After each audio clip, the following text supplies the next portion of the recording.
Yeah, it's in the back. Yeah, just three pieces really, and then some screws and thrown in the back of the truck, and boom, it's done. See how it is. Yeah. That's where it went. Yeah. Did I sent you a quick video. How it went. Yeah, like trees. It is 7 o'clock. If you join us, please, for the Pledge of Allegiance.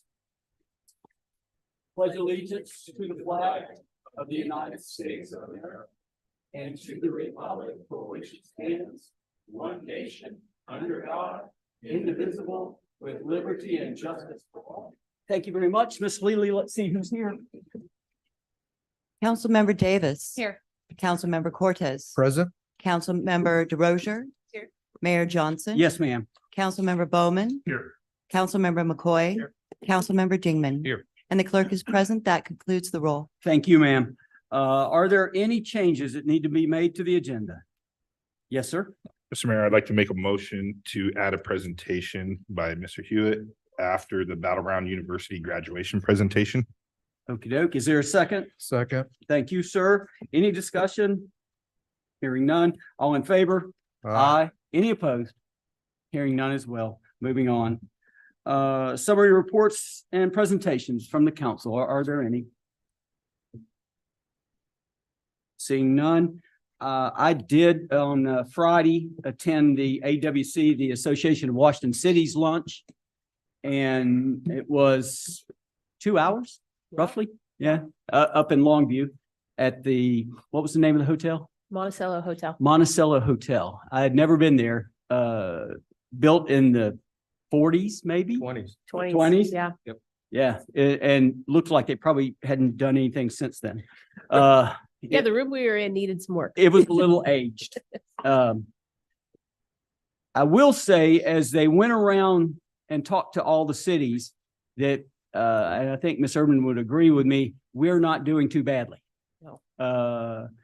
There are cities that are have a homeless problem.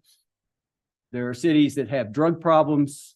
There are cities that they have run through their public defender hours. So they're trying to find more public defenders, and there's still 2 months left in the court system. There are cities that somewhat similar to us that send people off to the police academy. They stay a month or two, and then they go to work for the sheriff. And they get poached and they go work for the sheriff. And it was very eye-opening for me to hear small cities, large cities. Really, the only two cities that seemingly didn't have a problem were us and Ridgefield.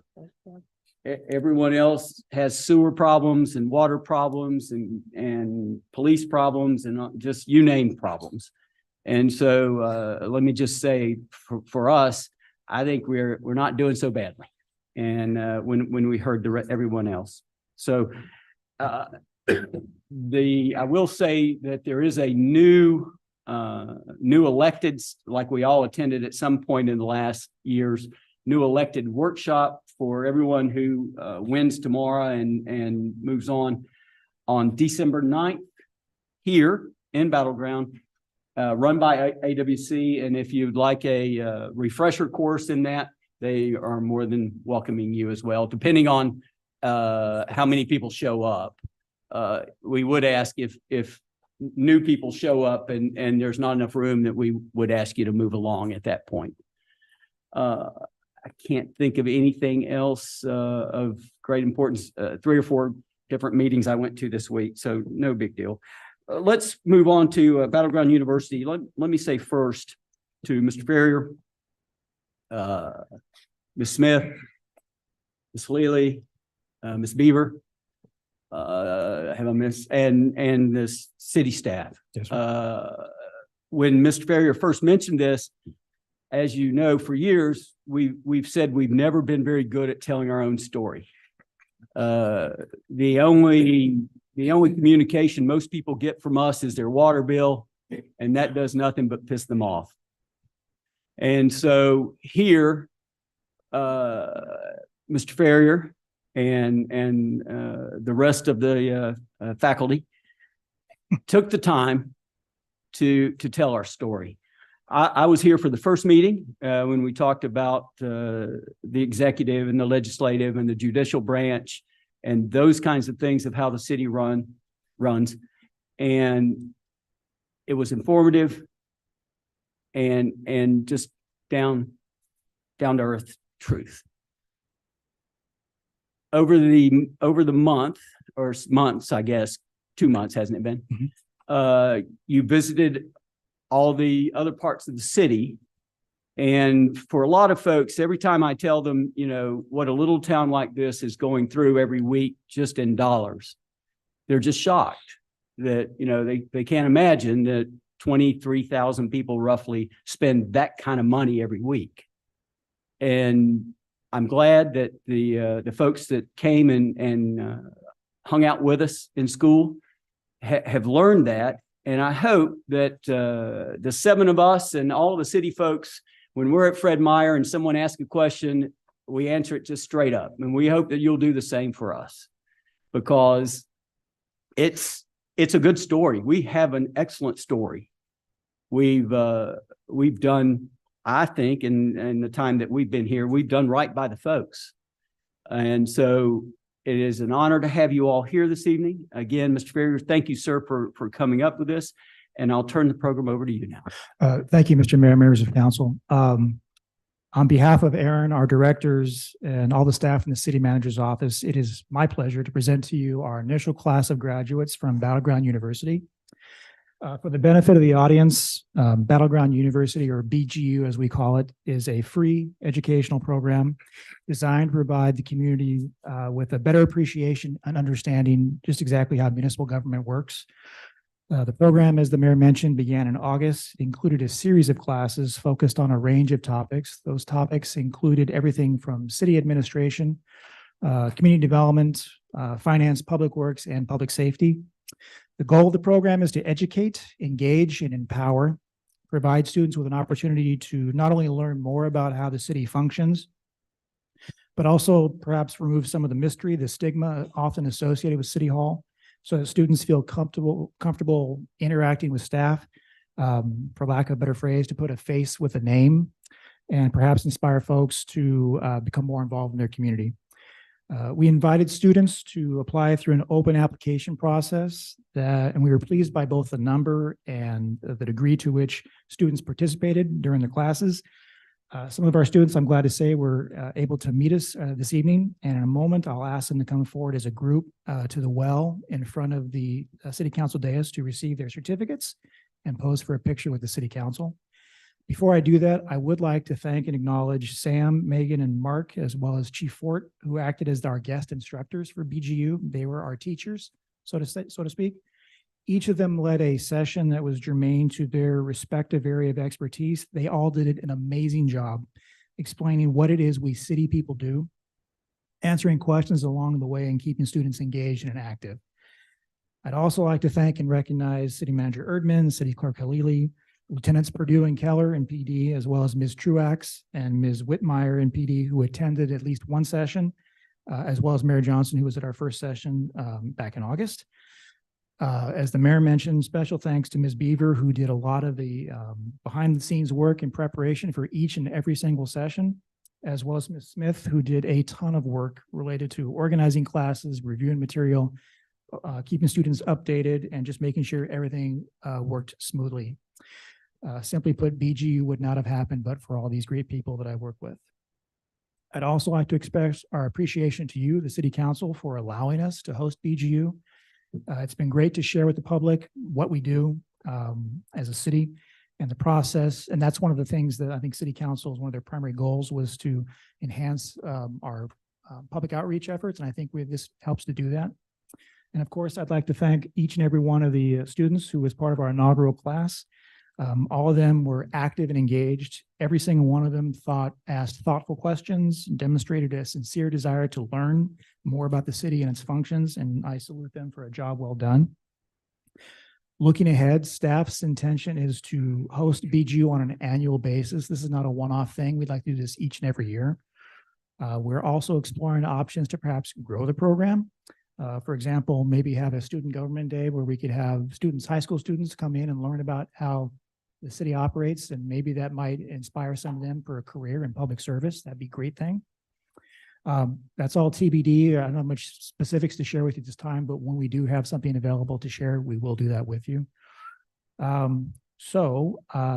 would like to ask we've also asked our graduates to provide us some feedback in regard to what they liked about the program, what we could do better.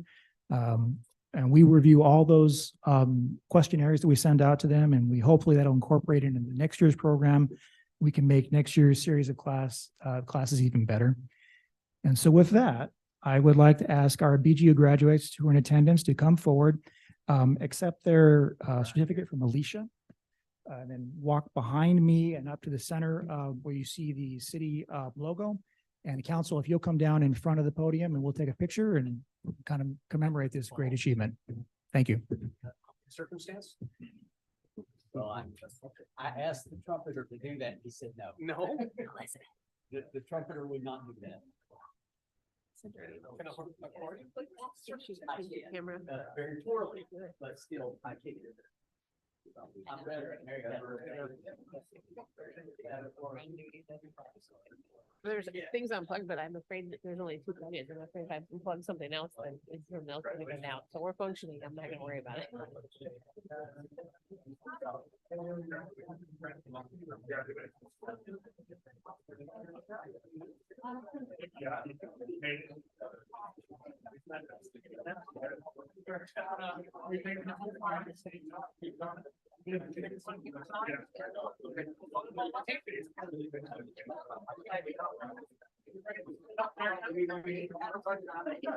Yeah, we're not gonna go in that.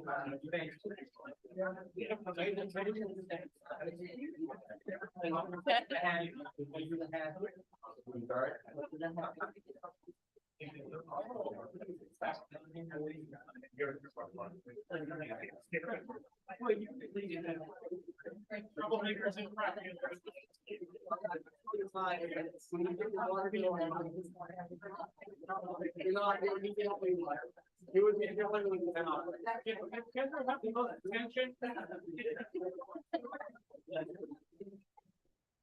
Okay, Ms. Smith, tell us how it works. Okay, everybody's gonna have to get it nice.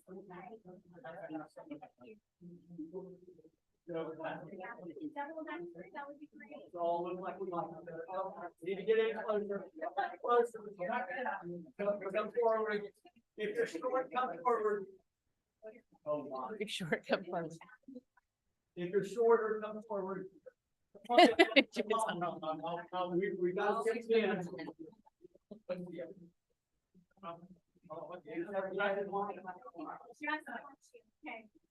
Okay, we're gonna take a couple of them. 1, 2, 3.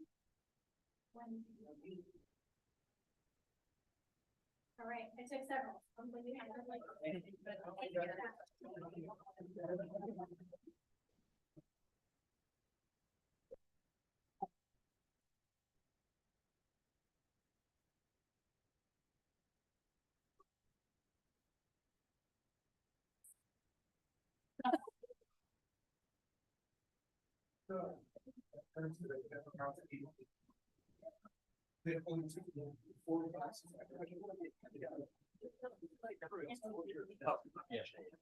Thank you. Oh, there's some. Oh, thank you very much. Actually, it's hot tub. While we're getting seated, I did forget something, and that was this past Tuesday. I was at the city's Halloween extravaganza, we'll call it. And having walked both sides of the street and then positioned myself at the community center right there by the fireplace as you came in, I understand there between 850 and 900 folks came through. It was an incredible event.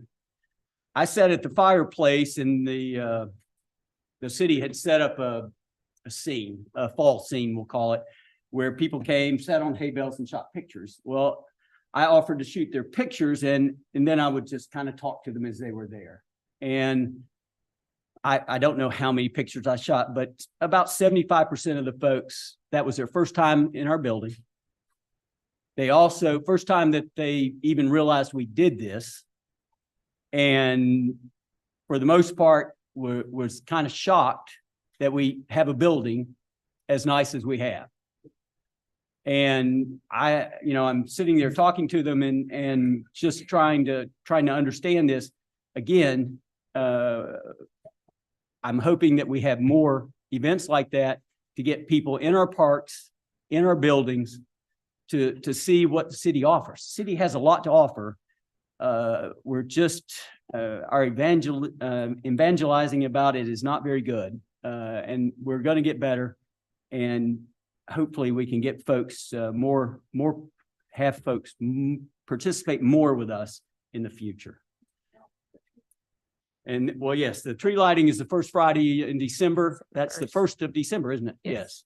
And that starts at 6. It's usually 5:45-ish. 5:45? Yeah. That's with Santa Claus, Mrs. Claus. We shoot pictures, cookies, hot chocolate. Is the Grinch coming this year? Do we know? I don't know for sure. We're still we're looking for him. Hunting. He was taken in handcuffs last year. He escaped. Well, he's in some black site somewhere about with the CIA. Earlier, Mr. Bowman had added Mr. Hewitt to the agenda. At this point, we'll move on. Mr. Bowman, sir. Thank you, Mr. Mayor. So, I added Mr. Hewitt to the agenda tonight because was it 2 weeks ago? We had a planning commission meeting. And there was a public hearing held on a project that he is working on. I've been in contact with Mr. Hewitt probably for the last year, maybe, well, it's been longer than that, a couple of years, because we actually helped work on a project that he did up by Daybreak School. And he reached out to me on this project and what it entails for the city. And so they had a public hearing in the planning commission. I'm not real happy with the way that went down. I don't think we should have had a public hearing. With the feedback that was given. So what I asked was for Mr. Hewitt to come in, give his side of the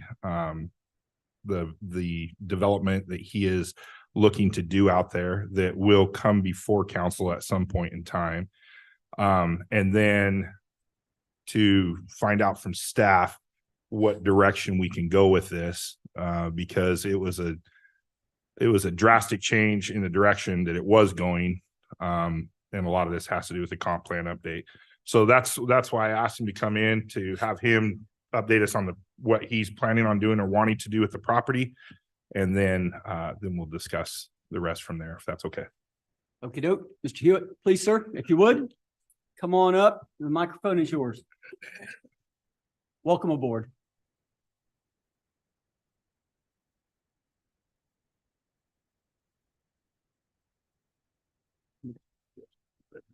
William Hewitt, 5107 Northeast 94th Avenue in Vancouver, Washington, 98662. I'm here tonight because we were originally on this agenda to discuss a comp plan change from air park to urban medium and a zone change to R7. And with follow-up, if you've read staff's comments, that if that would have been approved, there would have been a follow-up for a subdivision. Now, the land in the question is located along Eaton Road on the south side between Southeast 17th and I believe other cross-section road will be 22nd. I think 25th is what one goes into Cedars North. I believe that's correct. 25th, I think it's 157th in the county, 25th in the city. We brought the application in front of the Planning Commission. The Planning Commission was wavering between the very restrictive covenants that are on the land and this application. The covenants and restrictions as they're written do not prevent a zone change and allow residential. Planning staff, after receiving comments, I believe from the Washington State Department of Transportation, the word compatibility raised its head. And as you probably have ventured before, being on the city council, compatibility is a very subjective word. Some people enjoy living next to a cemetery. Some people don't. And when you get ready to site a new elementary school, some people are rapidly opposed because of the noise, and some people are all for it because of the educational opportunities and having kids around. So compatibility is extremely subjective. So I don't know exactly how to answer that. The proposed plat layout that we provided for consideration, the 27 acres, 3.5 acres are set aside by the covenants and restrictions for an increase in the taxi and the runway. Currently, the 5 property owners to the south have an easement that burdens their property that's 100 feet wide. And this would also be an easement that would make the runway then 200 feet wide. So we set large lots up against that because that was a result of a meeting with the neighbors when I was working with the Firm Foundation's Christian School looking for a site, and met with the neighbors, and they were very concerned about the integrity going forward of the airport with a high school close by. And they were very concerned about continuing the airport in its operation, meaning there are, I think, 5 registered airplanes at the airport today. And discussion with the neighbors, they may have 1 flight a month, and in the summertime, many more, 12, 15. And in the public hearing, they relayed that they do have training sessions there, and sometimes they have fly-ins, which is good. It's not our intent to do away with the airport. And you do put certain provisions in your response when you sell the lots where you disclose to the people that it's an active airport and its operation will continue. State of Washington, if you comply with theirs, it would be 100% taking of the property. They have a flight corridor that goes west, east to west, and they have a area that they want to say you can't build any buildings, and it stretches 500 to 550 feet north of the center line of the right of way, or of the taxiway, which means that all the homes to the south do not conform. Their buildings are inside of a no-build area. Their large trees don't conform. So if anything happens there, technically, the city could refuse to give them a rebuilding permit. So what you have is an existing condition on the south where they have large 5-acre lots, and you have this 27 acres on the north. We can proceed and will proceed to do a subdivision of 10 2.5-acre rural size lots that are allowed in the air park zone. Do I think that's a good use of the property inside the city along a major corridor? No, I don't. But there are just things that we have to do.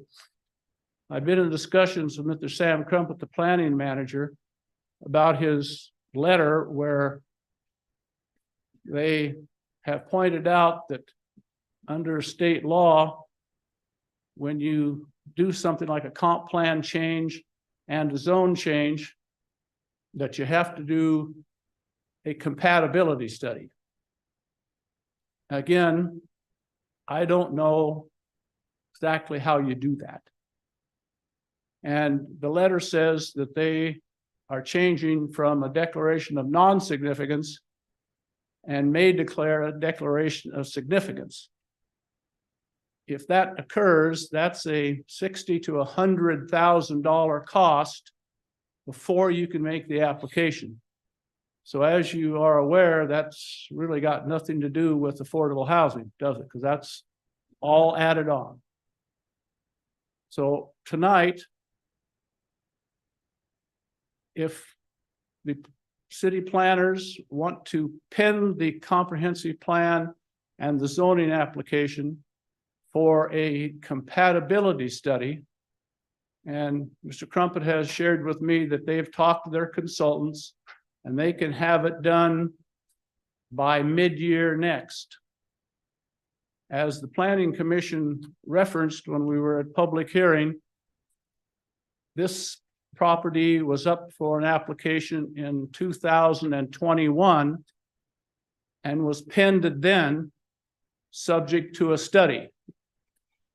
Apparently, that study did not occur.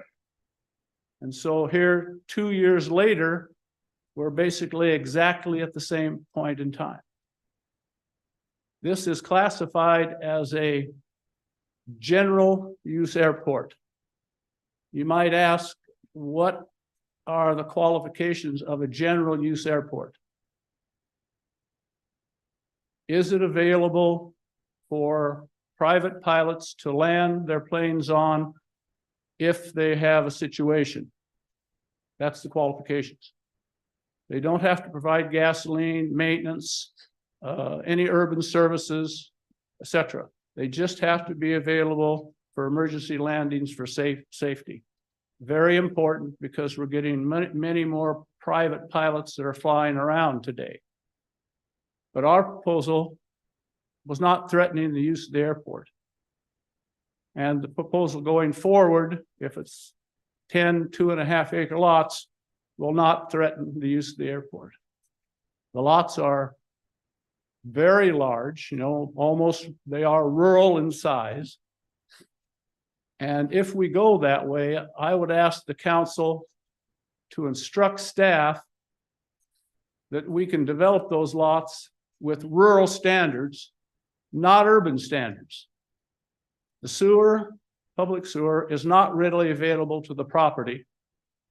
And if it's required, then the property probably cannot be developed and will put itself in the form of, again, a taking. 2.5-acre lots are very amenable to septic tanks. Public water is available in Eaton in front of us. And we had also asked that the roads be developed to rural standards versus urban standards. I mean, these are urban sized 2.5-acre lots. And 2.5 acres is about 120,000 square feet, something like that. So they're very, very large lots and can accommodate. The specific wording on the transportation model that the state says, and let me read it to you so that it says, if the city disregards standards outlined, WSU Aviation Division requests that as a condition of approval of the subdivision, a note on the face of the final plat Mylars be recorded and indicate the property is within an airport area of influence. We do better than that. When we have a lot conveyed, we have a separate declaration where the people basically are aware of the airport, that its operation will continue, and airports create noise. Now, in this case, it's a residential use airport and not a general use airport. In fact, like Hillsborough or like Pearson, who have many trips per day, they have hangar space available, they have fuel available, they have retail commercial available, they have a museum available. So we looked around to find if there is something else that you could take a look at. I would have you take a look at the Joy of Flying Airport, which is on between 152nd and 142nd at about right across from the York School. I think it's 86th or 87th, something like that. And you'll see that that airport has as many planes registered on it as this does, and is compacted with residential on both sides, but functions more than adequately in its flight zones. I was privileged to work with the landowner on the last piece of residential that got zoned. And my files are incomplete, but I could not see where there was any comments from the Washington Department of Transportation Aviation Division or the FAA on that piece of property. And the flight path goes right over the York Elementary School and right over this property. So there's kind of an anomaly here. In some cases, they respond, in some cases, they don't. Now, given that is Clark County Authority, that is not Battleground Authority. So Clark County planning may work in somewhat of a different manner. But we'll work with staff. If staff wants to pen the comprehensive plan and zone change request for the compatibility study, we'd like that done as quickly as possible. I don't know how you do it, because you're compatible and you're compatible aren't the same thing. And if you look at the standards of WashDOT, it's basically 100% taking of the property with the setbacks and the airspace renewal. So I'm amenable, but we will be going forward with the 10-lot vesting on the 2.5 acres. That doesn't mean we have to build it, but we do intend to continue the application. And again, ask the city to instruct staff that since they're rural sized lots of 2.5 acres, that rural standards apply, not urban standards. The urban standards, if applied, basically make the property undevelopable. I'll take any questions and try to do my best. Hold there if you would. Ms. Urban, can we Google Earth the property in question? I'll stop sharing so you don't have to see me struggle through the map, and then I'll bring it back. And so, sir, On that airport that we just saw, just so you know, I did some research on it. That airport is 2,400 feet long. The Cedars one is 1,900 feet long. So that one is bigger than the Cedars one. and are you familiar with the airport in Louisville? No. The little personal airport right by the Market. right after you cross the river there at the hill where the market is. Mr. Johnson, I am not. Because I'm trying to figure out what the difference is. If we're talking about the county, was the Fly for Fun or whatever the name of that is that in Vancouver or is that in the county? That's in the counties. That's in the county. So this one would be in the county as well. And the houses all back up to it. All the houses have hangars. And I believe it's set up that way with the HOA. So this is what we're looking at, Aaron? I don't know how, if you want. Where's the runway? Runway is right here. Right where? Is my cursor This grass piece right here. where the arrow is going back and forth? Oh, okay. I'm trying to. I got lost in the dirt. It's not paved? No. It's grass. Hey, there's a Louisville. The Louisville one's paved. The Louisville Oh, is one's it? paved. Yeah, it's paved. I've been lost. So, Mr. Crummett, what do we know about, is the runway usable in February? When it's rainy and muddy, do you know? I have no idea. Well, I'm just trying to figure out the use, as we talked about how often it's used. And so we'll open up questions. We'll start with you, Mr. Bowman, for Mr. Hewitt. Mr. Mayor, Yes, ma'am. I need to step in here. This was not on the agenda. It was pulled from the agenda. Prior to that, if it was going to come up, I was going to have to recuse myself. Okay, Not knowing this was coming tonight, took me by surprise, but at this point, it puts me in an uncomfortable position to be here. Other people did not know about this. So I'm going to ask to be recused from this conversation. Okay, yes, ma'am. Thank you. You're more than welcome. Yes, sir. So, a couple things for me that, and I'll give you a little bit of background. We started discussing this. And I talked to the city manager about this, earlier in the summer, late spring. And one of the things is the, covenants that are on this property.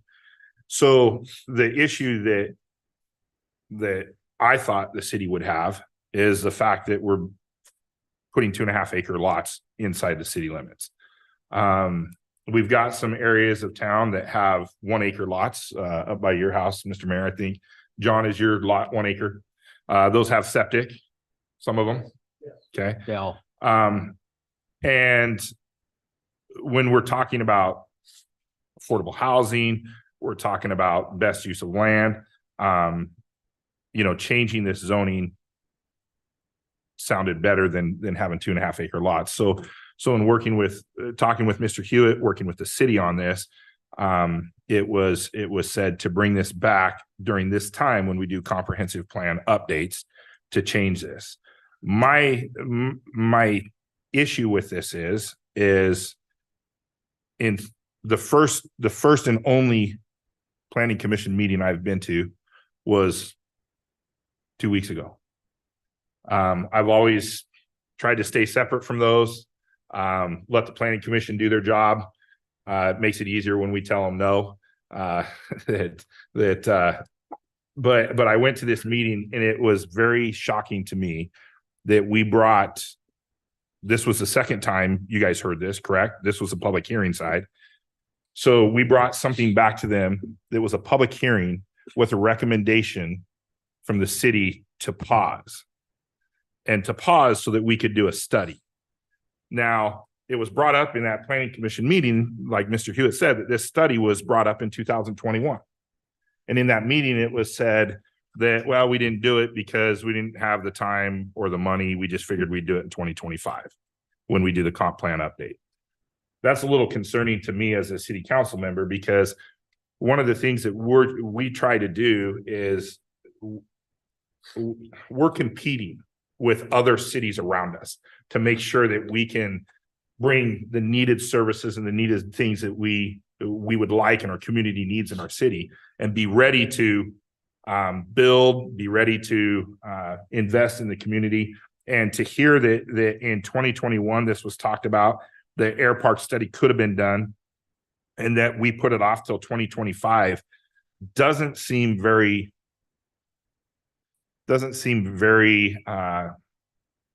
I don't know how to put it. It's not good in my opinion. We got property owners that are wanting to do something. One of the things that Mr. Crummett said during the planning commission meeting is to do an air park study, there has to be, people have to be notified. They can testify whether they like it or not. We already had that. That was done in the public hearing. That should have never been done. And so that's why I asked for this to come back tonight for us to take a look at. Now, I've talked to Ms. Erdman about this, and one of the things that she said, I don't blame them if they want to move forward with a 2.5 acre lots. I don't think that fits in the city, but we've dropped the ball. And one of the things that Ms. Erdman said is Burt Consulting right now is our consultants for the comp plan update. We are sitting around waiting for the county. This is something they could do and possibly push out. I don't like to hear the middle of next year, especially when this started actually in February of last year. And we talked about it in July and we're told, wait till October. So the difference is, and here's why we're here tonight. I'm really pissed from a standpoint of our staff gets paid really good money to do their jobs. Okay. Us as a council, we get $900 a month to come to meetings. I don't get paid to sit down with developers and help them get through a process with our city. Our planning commission is a volunteer commission that sat here for 2 hours and listened to a public hearing that probably should have never come to them. That's a waste of their time. That was a waste of every person's time that sat there that was coming to testify in opposition to it. We have dropped the ball on this. I hope that I would love to see if we can get Burke Consulting to expedite this plan. It's very simple when you look at this airport, the whatever, Love to Fly or Joy of Flying or whatever airport, to see that you can put houses all the way around these things. I brought it up to one of our planning commissioners, the chair of our planning commission, because he forgot all about it. He actually has an RV storage unit right next to that airport. And so we can do this. I don't think it's a big deal. This airport does not have, it's a privately owned airport. So I don't know who owns it. Mr. Hewitt, you may know that. I don't know. Is it the HOA that owns it, the airport? No. The lots to the south, the 5-acre lots, were platted, I believe, in 1988 or 89 underneath the county's 5-acre minimum code. And if you look at the plat, each one's exactly 5 acres. They have a 100-foot easement across their north portion. Mm-hmm. If they would have conveyed it to the homeowners association, they would have then had a substandard lot and couldn't modify or build. So they have easements, 100-foot easements across all five of those lots. I think the intent was when Mr. Carsetter did this some time back, it was the intent that the homeowners association be in place to manage it and maintain it. And the homeowners association, I believe, was filed in 2006 with the state and terminated and expired in 2007 and has never been renewed. So Mr. Stuart Davis, I believe, has been taking care of the runway and maintaining it all this time since he acquired, I believe he acquired the Carsetter home. And they've been there for 7 or 8 years, and he's done a nice job maintaining the runway. And he's a former pilot himself and flies. But once again, ours, because of the covenants and restrictions, our property will also have a 100-foot easement, so it'll be a 200-foot runway and taxiway. Okay. It'll be, but that taxiway, their lots include that in their size. Our lots will not include that. It will be a separate tract, which will be, there will have to be some negotiation with the existing folks because the homeowners association is basically non-existent. Washington State has a very lined out set of structures that you have to do to be a homeowners association. You have to file every year annual reports. You have to elect officers. You have to file those with the state. And they have done none of that. And that's not a criticism from my point. They can run their neighborhood any way they want to. But you know, that is all, to answer your question specifically, it's an easement across all their properties. Okay. So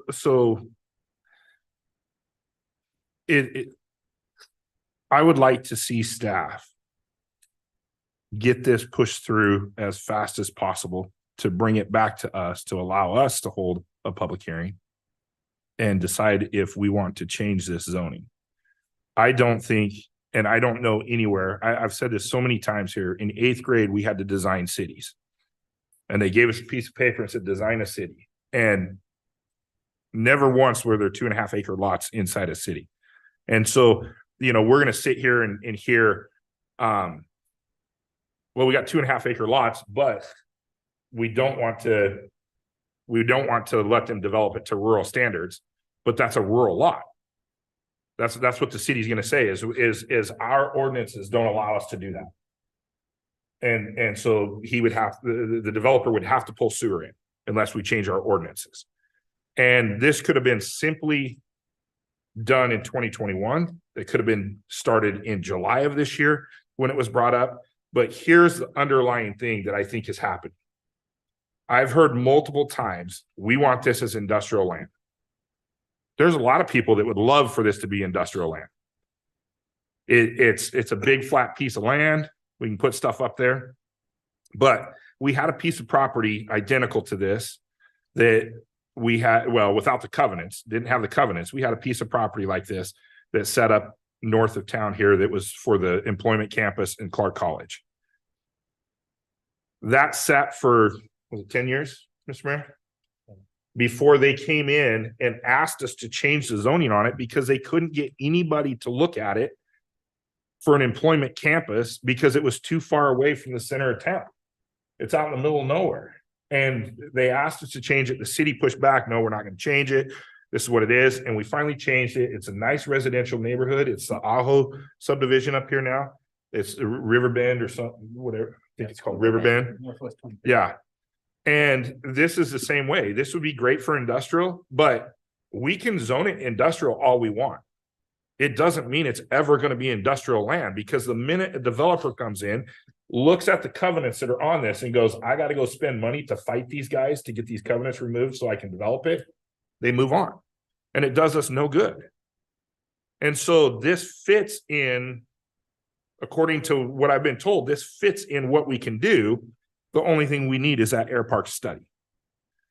And so I would like to see staff come back with the air park study by no later than February 1st. And that would give us the ability to change the zoning and still get it in under the comprehensive plan update mid-cycle for next year, correct? It would be a 24 update. So we effectively wouldn't have an update for the year 23. It would be the 24 update. And so when would they be able to start work if that was done? When would they be able to change the zoning? When would it be in effect? So we have, I believe, and Sam, correct me if I'm wrong, the way our code is written, we have discretion to kind of play with those timelines for the comp plan amendments. So we could process that anytime. We typically wait, and the way our code is set up is to push those towards the end of the year so that, because we can only do it once a year so that we don't miss someone that comes up with a proposal around that June, July timeframe. So, but we are also in the middle of a comprehensive plan update. So typically we would do a moratorium on comp plan changes and zoning changes so that we're not working with a moving target. But if we were to push forward the amendment for 24 earlier in the year, then that would eliminate the need to have to do that because we would do our once a year amendment and then our update would happen by June 1st of 2025. Okay, so can we have it done by February? We'll have to check with Burke and see if they could push it that quickly. Okay, I mean, Because we've already scoped this work into our contract with them for the comp plan update. So we'll just be a matter of with their staffing wise, if they could push it that quickly. And I don't know, I know there's a lot of public outreach that has to happen. So we'll have to look at what that scope looks like in the timeframe for being able to schedule all of that. Councilor Bowman, if I may. Yeah. 2 corrections. The Growth Management Act and RCWs does require the planning group to do a study of compatibility on airports. So that's what Mr. Crumpet is responding to. The Growth Management Act also indicates that you guys have the charge to use your land inside the urban area to the best result, the best land use. So it's kind of caught in an anomaly. That's first thing. Second thing is the engineering manager, public works manager, Mr. Mark Hersick, does have the discretion to waive the requirements for public sewer if the sewer is not readily available or within a certain distance. So you do not have to change the city ordinances. Inside your ordinance, he does have that discretion. And you can simply ask him to do that. Which brings up the question, while we're looking at the map, where is the sewer? It's Eaton. So that subdivision to the south, where the road kind of ends, where it goes from 25th to 157th. It's right at the end there. So at that hockey stick, Oh, yeah. at the hockey stick right there, or it's at the beginning of 157. So no, not at Eaton, like when you go down and the subdivision starts, it's right there. I'm following the arrow, but I'm not doing very well at it. I'm not quite sure where you're talking. Is it over here? Yeah, I'm right there. Mr. Johnson, it's about 1,200 feet to the intersection with Eaton Road. And once it gets up to Eaton Road, it doesn't have enough depth to service the property. Okay, so where the arrow is, just underneath the blue airplane, is where it stops. Okay. And so would the sewer run with the street, or would it run on the diagonal? Well, it can't run through the diagonal. There are houses there. So it would run up the street and Yeah, then so across. it can run anywhere that the whoever's putting it in can get permission to do it. So obviously the easiest is the street because city owns the right of way and can allow it. If they can get easements, then they can cut diagonally through the property. And where's the closest pump station? Our closest pump station to that is Industrial, which is kind of across the street from Ops. Okay, so that all would be gravity fed in through there, however it happens. Now, so all this actually goes south to that new pump station that's down at the golf Long course. race. Okay, yeah, down there at Yep, the Yep, at the at dip. Yep. Because Mr. Hewitt, you mentioned urban and rural. We're in the urban business here. And so I don't see septic. That's yesterday's sewer. City sewer is what I would refer to as today's sewer. I understand in 2.5 acres, there's spot to do that because just behind me are 1 acre lots and they have Sand Mountain Sand Mount septic. And so I'm not real hip on septic system there. You're saying that there's not enough elevation or depth to run sewer for your 10 proposed places? When you put gravity sewer, which that line up 157th to the intersection of 157th and Eaton, and then travel down west on Eaton, will be out of the ground. And so it will probably cost $75 to $100 per linear foot to cut the street, put the sewer in, to take it up to Eaton. And then it would not service this site. There's just not enough depth. We could put a gravity sewer and put another pump station down in the lower corner and pump back out. But the cost would be absolutely prohibitive for 2.5 acre lots. It would basically make the property undevelopable and would probably constitute a taking. Okay. Yes, ma'am.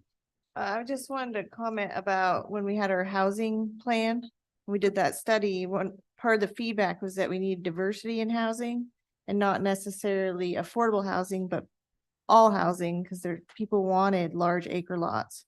So, is it doable to do the 2 acre lots? Well, it's allowed per the Air Park code. Okay. In regards to, like, Mayor Johnson indicated, we don't really have rural standards to develop to. We are urban. And so, any new development such as a subdivision or so forth would require city services to be brought in. But she's talking lot size. What's our biggest lot size in the city that we allow? R3, R3, yeah. which is 3 lots per acre. Mhm. It's actually more than that, the way we do it now. So, well, but that's, But I mean, you allow 2.5 acres because it's built within your Air Park district, basically. Is it the only zoning authorization that 2.5 acres are authorized in? Yeah. So if there weren't an air park designation here, there wouldn't be 2.5 acre lots. Okay. Thank you. Yes, ma'am. Thank you. Yes, sir. Mr. Cortez, sir. Thank you very much, Mr. Mayor. Yes, sir. Two quick questions. Help me understand this whole 2021 issue. I'm hearing that this was brought, Mr. Hewitt came. Or what, can you shed some light on that? I mean, Yeah, so we completed our land use study at that time. And we tried, I think we looked at it, analyzed making some changes to the air park district during that time. And it came to light that that was a bigger dive into that specific piece of property that we need to do additional studies to make that happen. So we weren't able to wrap that into the land use update at that time. Then we decided to move forward and looking at it as part of the comp plan update. And Sam, correct me if I'm wrong there. Yeah, so the land use master plan study done in 2021, at that time, we were pushing for industrial. The air park neighbors didn't want any changes. So we hit the pause button. We could have gone through and done that study sooner, or we could have waited for periodic review, the 10-year major comp plan update. was Mr. Hewitt asking for us to move? forward? No, I only spoke with Mr. Hewitt in the past year. By then, given no one was pushing for this, why stir up neighbors who don't want any changes? I thought it'd be in the best interest of the city to do this during our periodic review where we'd get grant funding from the state instead of using city tax dollars on this study when it didn't seem to be of public interest. And I agree in terms of the process. I was not anticipating of requiring an air park study when we started meeting with Mr. Hewitt. No one likes surprises. I would have come out up front and requested that. It was only during this review process, which came late in the game, by the way. I mean, we should have had this application in by January of 2022. I got it in late August, reviewed the application, and it was during that review process and also the CEPR process, getting a letter from the state, doing a deeper dive, realizing we got to do this study or we'll be out of compliance with the GMA. Will you explain what that means? Being out of compliance? Being out of compliance with the Growth Management Act. First of all, the state will try to help us to get into compliance. If we're not, they can withhold tax revenue. We're not able to apply for grants. We're not able to apply for public trust fund loans, all sorts of things. So cities don't want to be in that position. And I've referenced the RCW a few times stating either the developers got to do this or we do it, you know, and given this was a developer initiated project, that's why late in the game, you know, talked to Bill, not ideal. I was not anticipating issuing a DS even during that last planning commission meeting. It was after further legal review, saying this is the right thing to do for the citizens.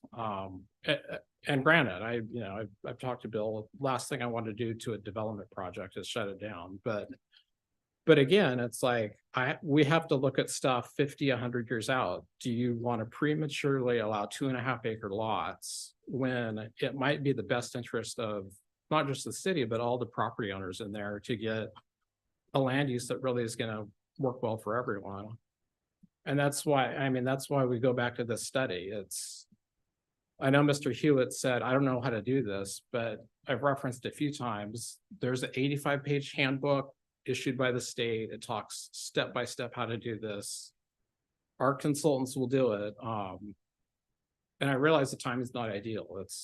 I can't remember the last time I've had to use, a determination of significance under SEPA. It's just, it doesn't come up a lot, but this is unique. It's not every day you're developing near an air park. So just to recap, Mr. Hewitt back in 2021 never approached you or the city on developing this property? It was only until you said August of this year. No, we met, I want to say fall of 2022. You know, at one point I met with Councilmember Bowman, and there was a lot of ideas being thrown out there. A private school was one option. Correct, from the beginning, I said it's the city's best interest to have industrial in there. We'd like to see jobs, but I know that that may not work out. I mean, granted, I'd like to see more density in there than 2.5 acres. It's just, I think we have to do the study first.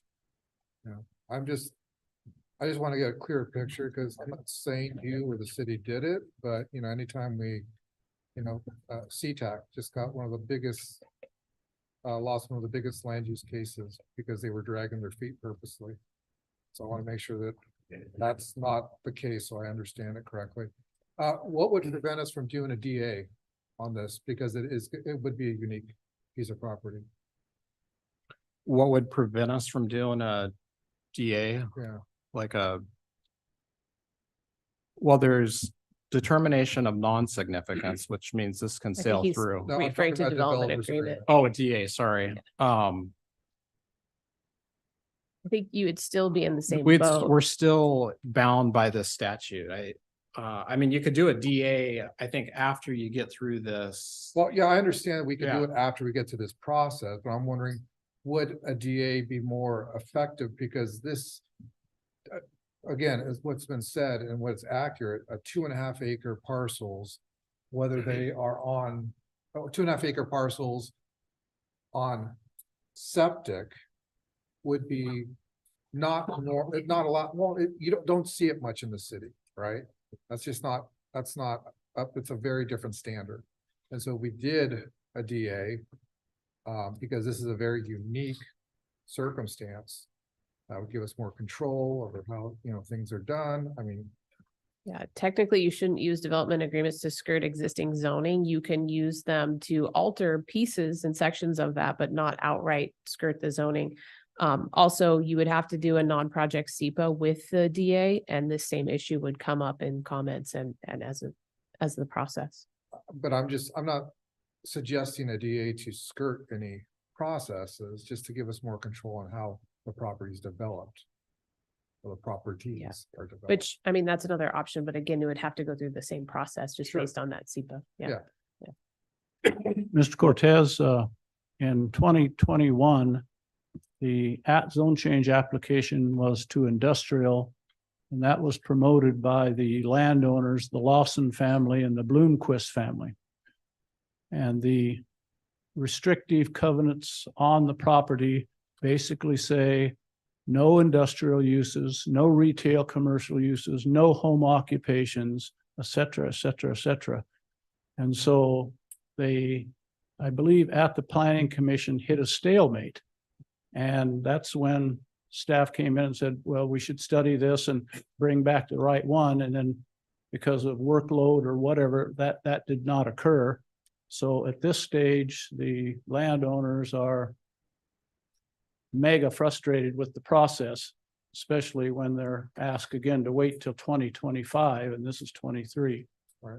So their instructions are to push forward. Thank you. Yes, sir. Yes, sir. So first of all, this makes me a little uncomfortable. It seems like a planning issue or hearings examiner, and I'm uncomfortable with this in this format, I guess. I'm kind of curious if why a hearing examiner or why that route is not taken. But I'm also concerned because I can see why industrial would be, personally speaking, the best use for this property. I mean, I know we have a lack of industrial land in the city now, which is different from 10 years ago.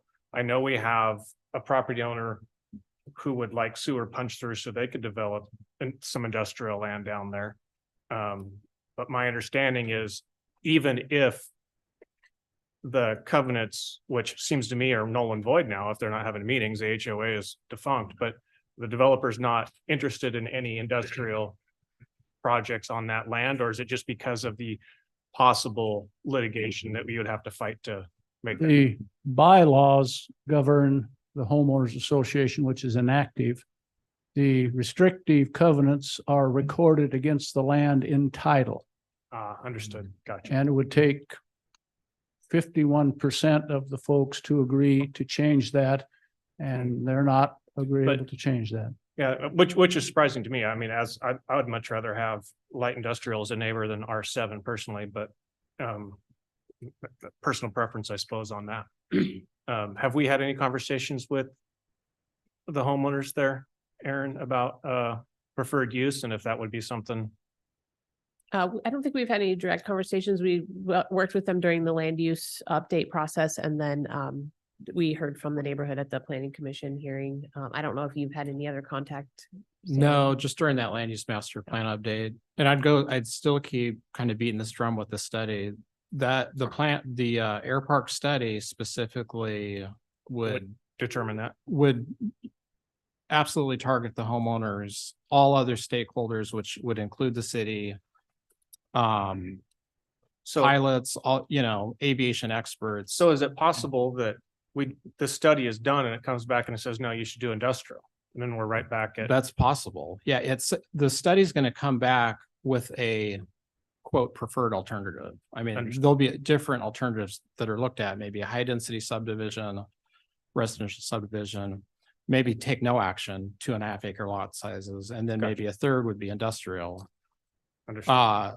There's going to be some majority opinion that comes out of that. It then goes through planning commission and council for a final decision. Once the council makes a decision on that plan, then it sets the stage for what follows. Okay, that's very helpful. Thank you. For me, it doesn't make sense to have, I understand the housing plan did have, to Deputy Mayor's point, did have, wanted a variety of size lots, but I think 2.5 acres was ever a consideration to have a 2.5 acre lot in the city. That, I mean, that you go to the county for that, even 1 acre lots are in the county.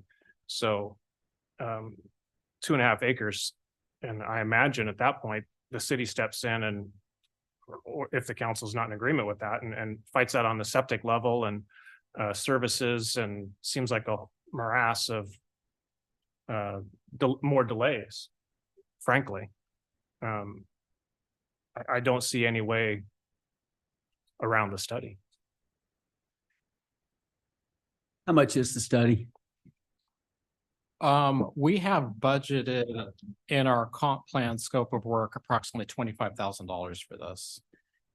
And so, taking what Mr. Bowman said earlier, if the council says, do the study, you call Burke tomorrow, they said, do the study. Burke's gonna say, we'll get started on it and we can have it done in 7 months. Is that, I mean, because they're gonna give us their worst guess, because we've already figured out when people tell us 6 months and it takes 18 months that we ain't happy. Yeah, what I would do is, first of all, I'll have a professional services agreement before you at the next council meeting to have Burke under contract. In the meantime, I'll say I've already spoken with them and said, when could you have this done? And they told me it's scheduled to be done by June of 2024. I would negotiate to try to get that done as quickly as possible. Don't we already have them under contract? Weren't they already? They're not under contract, but we've selected them as our consultant to work with. We've selected them and been working through the scope of work. It's been pretty much completed for a while, but Right. still needs to come forward for approval. And then the one question for Mr. McCoy, when they come back with the study and they say industrial lands, but you still have a Covenants. covenant on that. Yeah, That's a recommendation that we can take, or we can say, no, we don't agree with that. Absolutely. The study's gonna come back and it's gonna have a recommendation. And it's likely gonna be a comprehensive plan zoning recommendation of what to do. You'll then have another decision to make, to agree with that study or not. There'll be other things that we want to look into as well, you know, things like building height and setbacks from right of way, all that. But yeah, in terms of it's still there's still gonna have to be a zoning decision. And then the CCNRs, that's a whole another layer that's gonna need to be dealt with by the applicants. Yeah, that's not our business. That's We're- not our we're- business. We're not in the CCR business. CCNRs may be totally contradictory to whatever decisions the city makes, but that's something that the developer needs to sort out. Would that be even consideration in the study? I think it would be. I mean, I definitely think it's an issue. I mean, it's They would footnote it, I would imagine. it's probably going to be get some legal advice. You know, that you need to resolve and get your CCNRs consistent with the city decisions to make any kind of project move forward. But if you had those CCNRs. So you're saying then that the opposite of what I'm saying, like, we don't care about CCNRs. That's exactly what I said the city would say. We don't care about CCNRs. So we'll set a piece of property that has covenants on it and we'll say it's industrial land because that's what we think is best. But some developers got to go fight that. Yeah, well, technically, CCNRs are not under our jurisdiction, even though we do care about land development. We care about what's possible, but that has to be privately resolved and negotiated amongst private property owners and a developer. It's a civil issue. Which I get, but imagine you got the $1 million that you got to put on the line. And you pull up, you're ready to spend money, you're ready to develop this, and you see it has CCNRs. And you're like, dude, I gotta spend another $200,000 to fight these guys. To get the covenants, I gotta get 51% of them to go to vote to let me do this. That's not worth my battle. I'm gonna go to Ridgefield, where they already have property ready for me to build, and I don't have to fight that. Well, but that's just the cost of doing business. I would imagine that's the way the city looks at it, is just the cost of doing business. That- And there's Yeah. Yes. There's nothing to say that we couldn't rezone a piece of property today, for example, and the property owners don't like that. They can go put covenants on that piece of property. That has nothing to do with the city standpoint, right? We're looking at long-term, what makes the best use of our property. Yeah, but let's go back to Froze property. How'd that work out for us? So we kept a family from we kept someone from being able to make any money on their property when they chose to sell. So as we got an election tomorrow, I hope people hear this, because there's a lot of people running that are for property rights. So we're for property rights as long as it's my property and not yours. Because that's what happened up there. We didn't give a crap about Froze. Because we zoned that a certain zoning and we said, this is what it's going to be. And no, we're not changing that zoning because of the comp plan, because it's going to put us out in the comp plan if we take that out. And for 10 years, they fought that. When they willingly came in, when the city says, hey, will you rezone this so we can go after Clark College? And they were 2 teachers, right? 3 teachers. They said, yes, we'll rezone it so you can go after Clark College. And then we find out we lost to Ridgefield. And what did we tell them? Sorry about your bad luck. You're not getting rezoned. 10 years it took to do that, to get it rezoned. So that's what I'm talking about from the city standpoint. That's when it makes the city look really bad.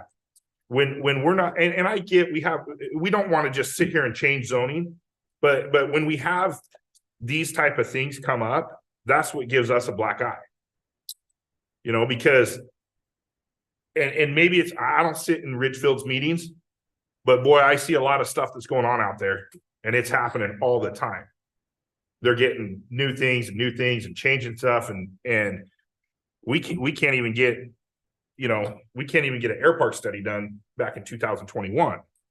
So, I mean, and this goes for everything. I mean, this isn't just this piece of property. This is 92nd. This is what we're asking for in the new comp plan update, what we're going to ask for and what are we going to use it for? What good is it if we don't have it ready to go? What good is it if we don't have a study done? Because someone will have it done and they'll say, hey, come here, we already got it done. But it's not our money. And that's what's frustrating, is it's not our money. So what do you wish to have, Steve? I want them to have it done by February 1st. That's what I would like to have. I'd like Burke Consulting to get it done by February 1st. That's December, January.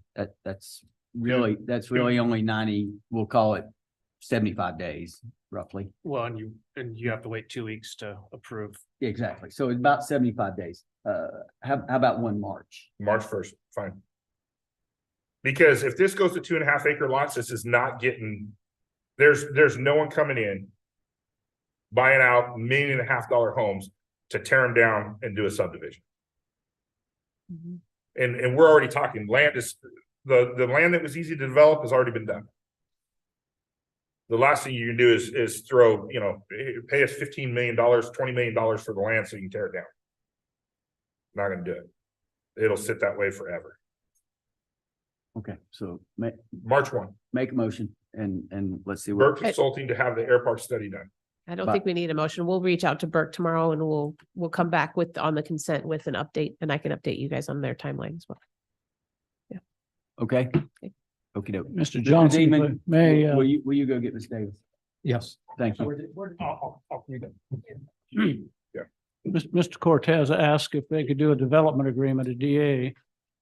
The resulting zone change would have to be a concomitant zone change regardless to eliminate any industrial uses, commercial uses. And the restrictions also limit that there cannot be any flight schools, any aviation gasoline, any hangars for rent. So any commercial use on the airport itself. So the zone change would have to have a concomitant agreement, which is very similar to a developer's agreement, but affects the actual zoning itself. Thank you, And- sir. And I still would ask the council, since we're going to move forward with 2.5 acre lots, which are rural in nature, that there not be a compatibility study. I have to assume that when the city council approved the 2.5 acre lots, they also made a decision that they were compatible with the airport. And so if I'm reluctant to have Sam and the planning group declare significance, because let me read the bottom line and his significance to you. Please note this request for an airport land use compatibility is likely to be only one component of the EIS. The complete scope of the EIS may expand or change after comments are received from the notice of the and scoping to affected agencies, tribes, and members of the public. That means we're an open target. They can go forever.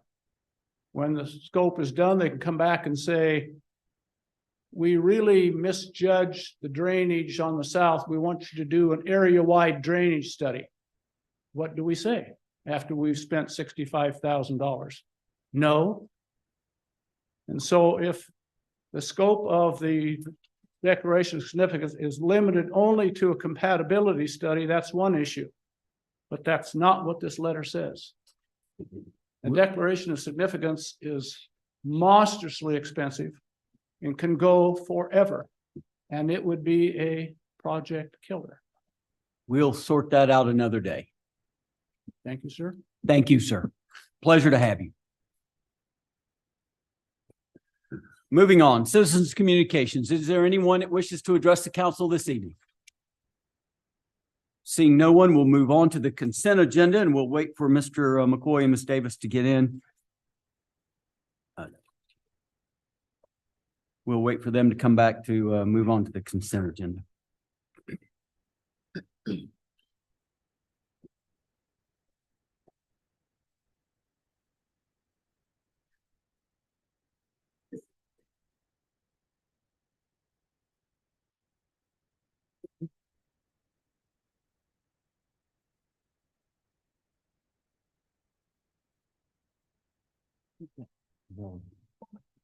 that always in there?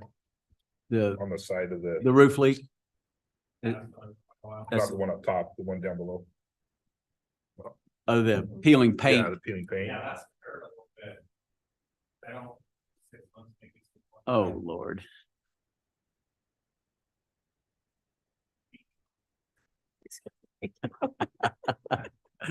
That's, Toothpaste, you just put toothpaste on it, it's all that's, good.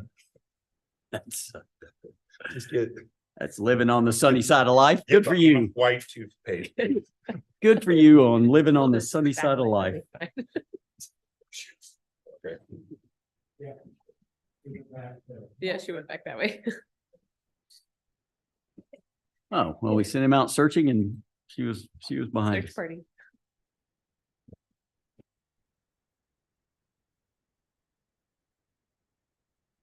Okay, moving on to the consent agenda. Does any council member believe that any item needs to be withdrawn?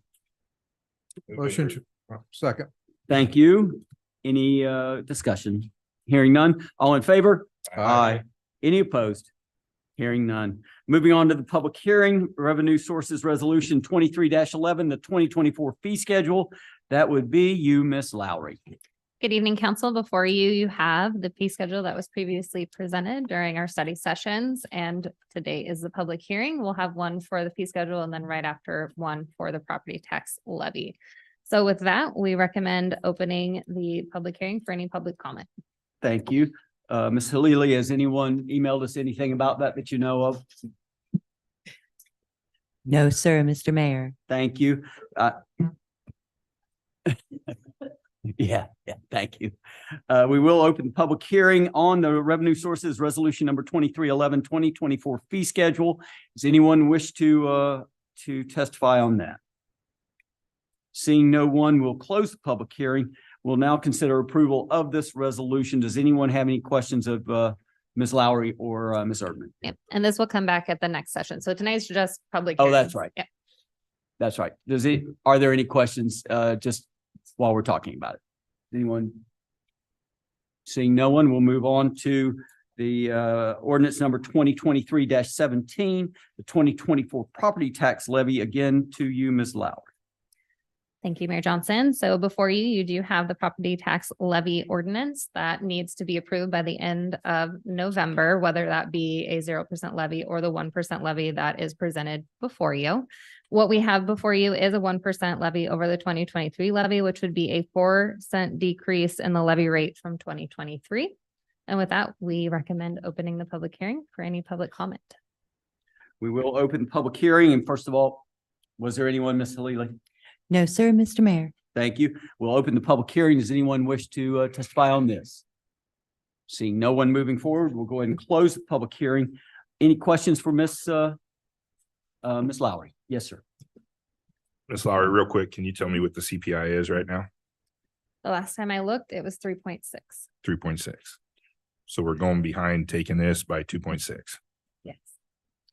And when you say 4 cents under, what's the current?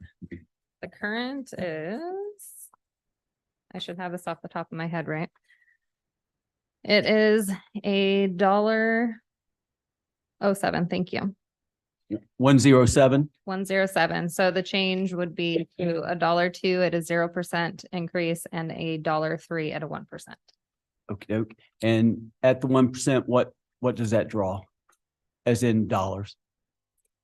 The total pull in. Do you have $4.1. that? No, the number. 46,000, Oh, sorry, 39,256. 39,256. Yes. Just want to get that on the record for folks who can't see that. So we're down 4 cents. And if we took the 1%, it's 39,000 and some change. Correct. Okay, just want to make sure I got it. Any other questions for Ms. Lowry or Ms. Erdman? This will come back on the next meeting on the 20th of November, in which case we'll hold a vote on both. Yes. Okey doke. Moving on. CDBG project proposals. And again, we're going to Mr. Herzig. From last meeting, Mr. Herzig, we asked you a bunch of questions. So I guess this go around, maybe there'll be fewer questions, but let's see what you have for us. All right. Here tonight to talk about CDBG. This will be in the public hearing as well. I'll do quick facts, possible projects, the planning commission recommendation, timeline. Then we can do the public hearing and then questions and comments. So just kind of a reminder about the various things we can do with it. There's acquisition of real property, parks and rec facilities, street and sidewalk, water and sewer, cleanup of contaminated sites, and economic development, as long as it happens within the right of way. Funding is estimated to be 1.2 in the infrastructure grants this year. You can have a max grant request of 300 and a minimum request of 50,000. And just a reminder that over 200,000, there's an increase in paperwork due to the federal funding. Grant scores out of 100 points with 10 points for match, and you get 1 point for every 5% of match up to 10 points. So essentially, if you provide a 50% match, you would get the full 10 points. Pre-apps were due on October 31st. I submitted both the projects we've been talking about, and they were both eligible. So that's good. And then the final applications are due on December 1st. Just a reminder that any project that serves people within the green area is eligible. And essentially this map includes the low income areas. So a couple of possible projects. We talked about Mac McConnell Park. The south area needs to be regraded, and then we can add further amenities. If we want to go have a 50% match and go at 200, then we would have a $400,000 project. We want to do the full request at a 50% match. We would be at a 600,000 project. So it would we can kind of vary the scope based on which direction we want to go. The matching source would be general fund. The second project that came up was the North Parkway project. Essentially, there's a few gaps in the sidewalk as you go from 25th Street to Onsdorf. That's approximately, when you add the three sections, 1,650 feet in length. Cost is approximately 600. So to do that, we would do the full 300 request and a 50% match. It could be either TIF or general fund. And this one, I'll just caution, not that we can't cover it, but because of we don't have survey or any of that kind of information yet.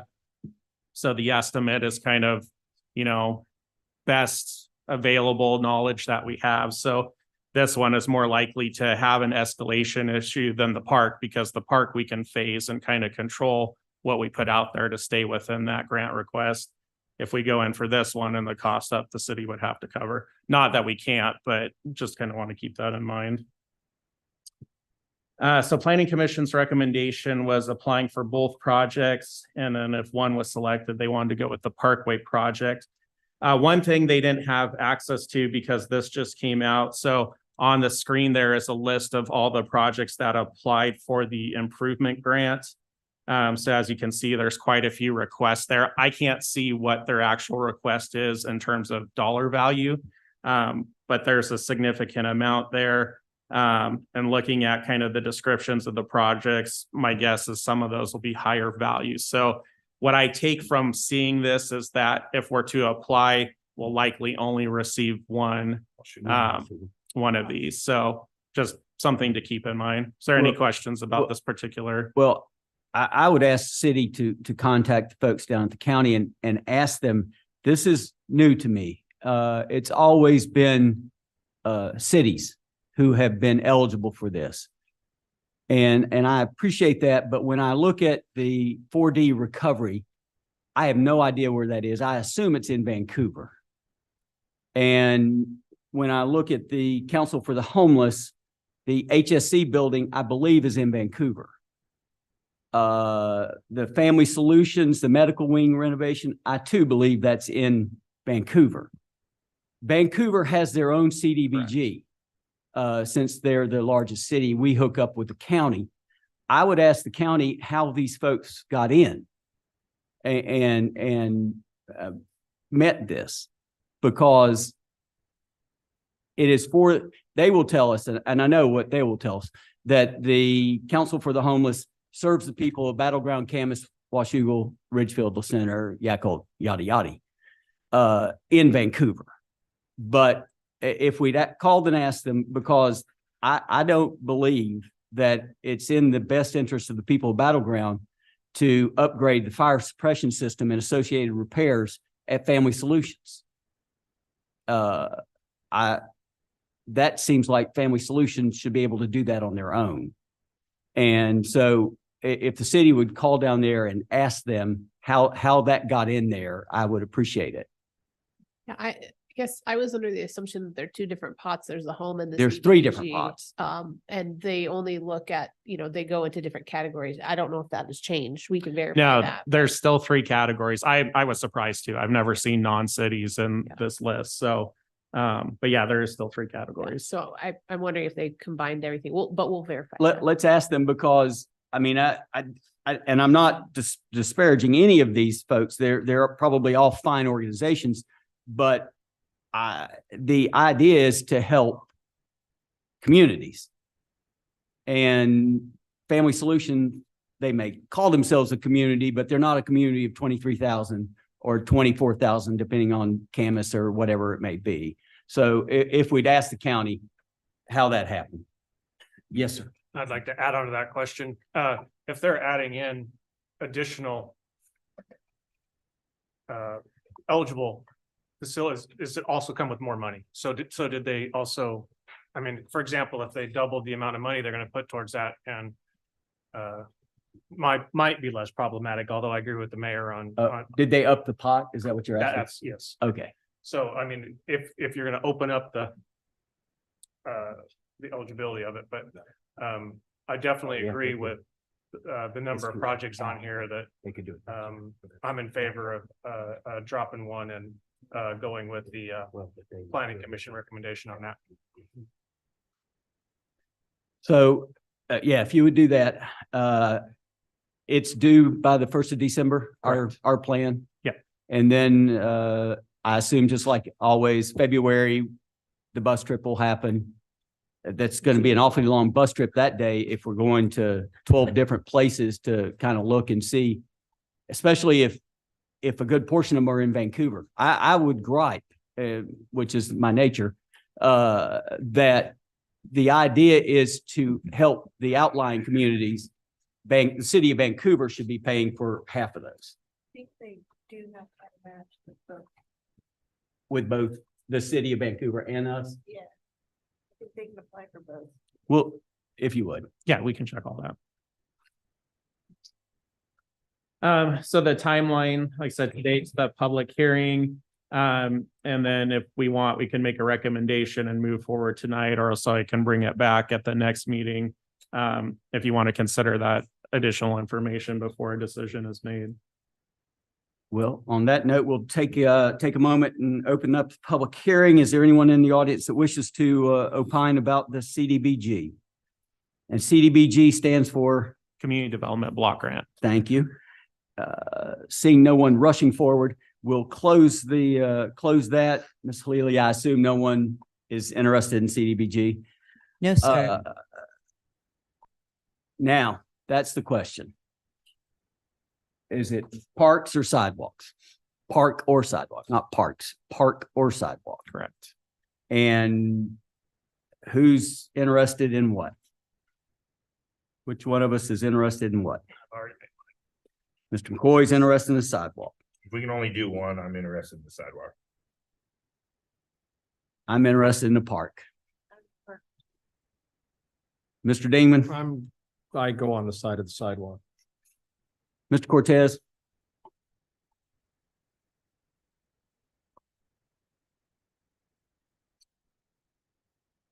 Sidewalk.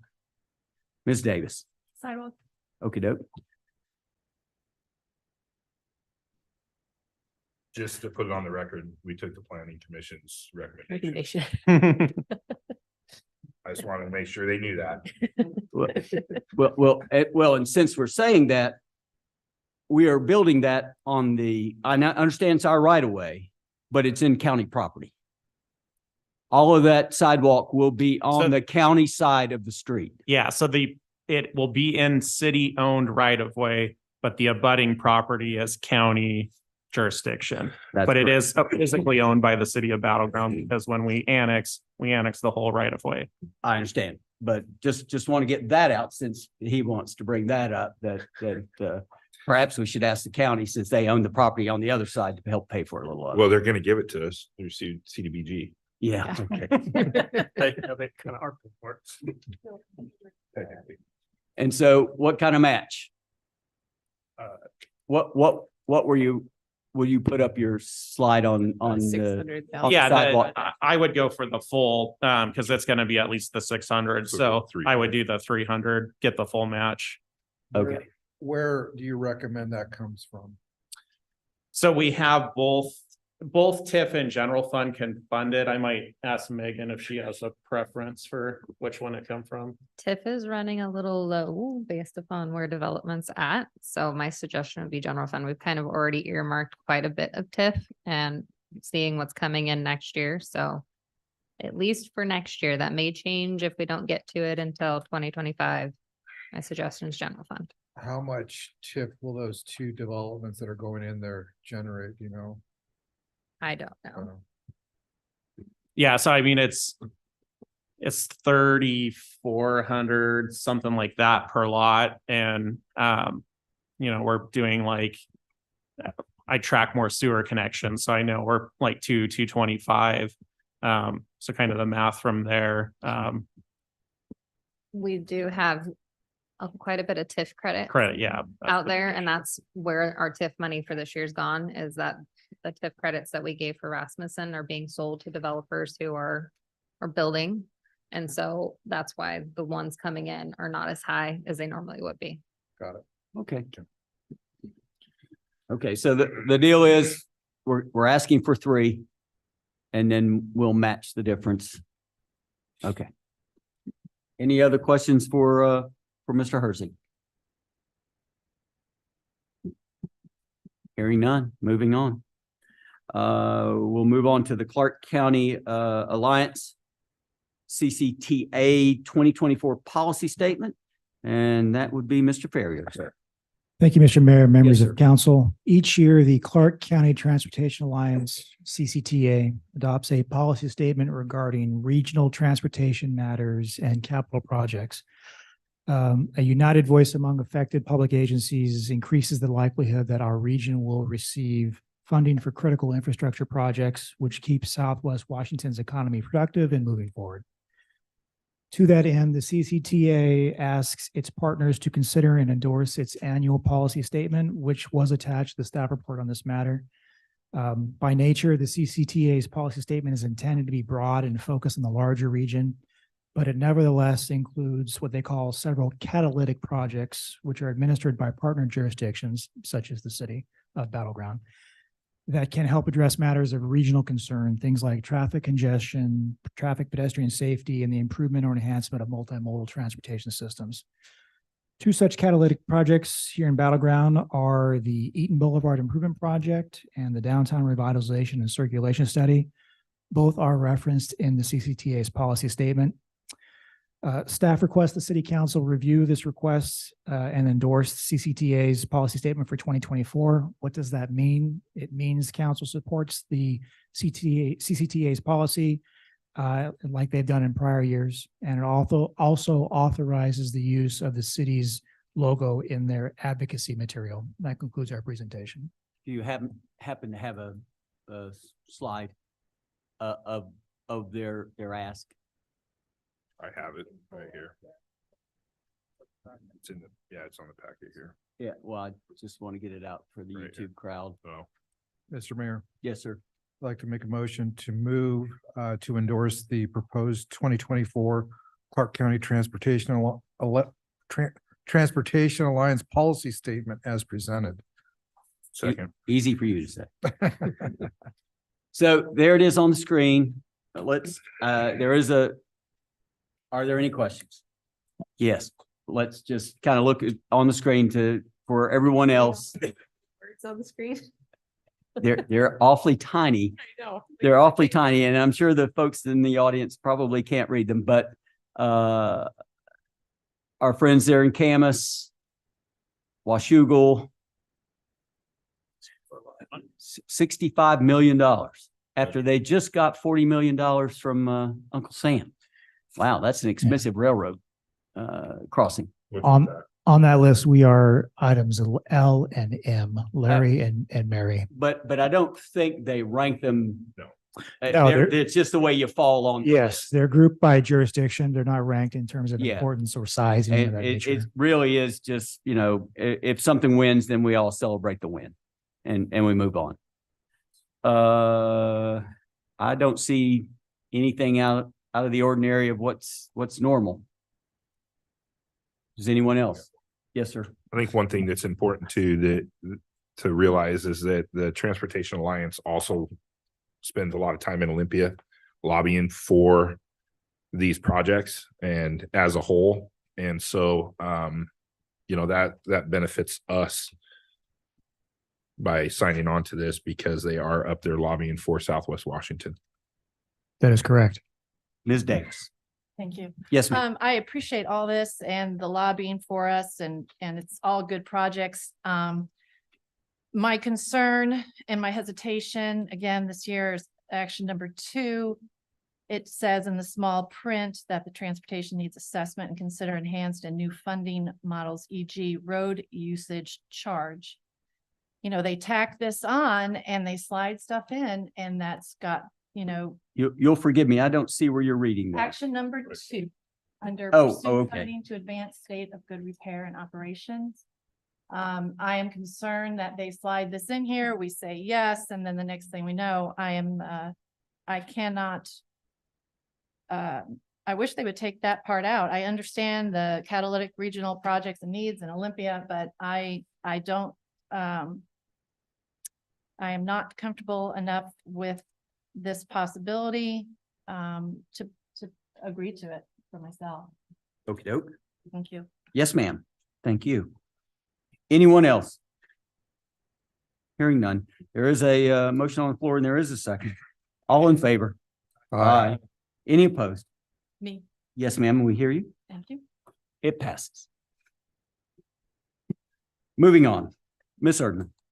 Thank you, Mayor Johnson. We do have a couple administrative reports this evening, but before we get into those, I would also like to remind council that we have a legislative dinner scheduled for Monday, December 11th at 6 p.m. That will be at, and forgive me if I butcher the name, La Uva Fortuna, which is just the old rusty grape. I have sent out an email with menu options, so please get those back to me as soon as possible so we can get that forwarded to the restaurant. We're hoping that all of council can be in attendance and we'll be posting a quorum for that event. December 11th. That's correct. 6. 6, yes. And so first up on administrative reports, we have an update on the Battleground Little League field use agreement, and I will hand that over to Deputy City Manager, Mr. Ferrier. Thank you. Just a quick update regarding the city's existing agreement with Battleground Little League for use of the ball fields at Fairgrounds Park.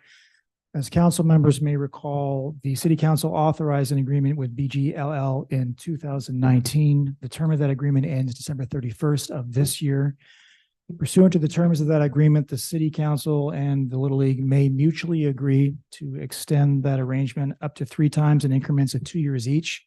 So what we're talking about is the first of such 2-year extensions. Specifics regarding that proposed extension are still being discussed with the Little League, and I don't have a ton of detail to share with you at this point, but I can say that staff's intention is to bring forward the agreement, the draft agreement on terms generally consistent with the current contract.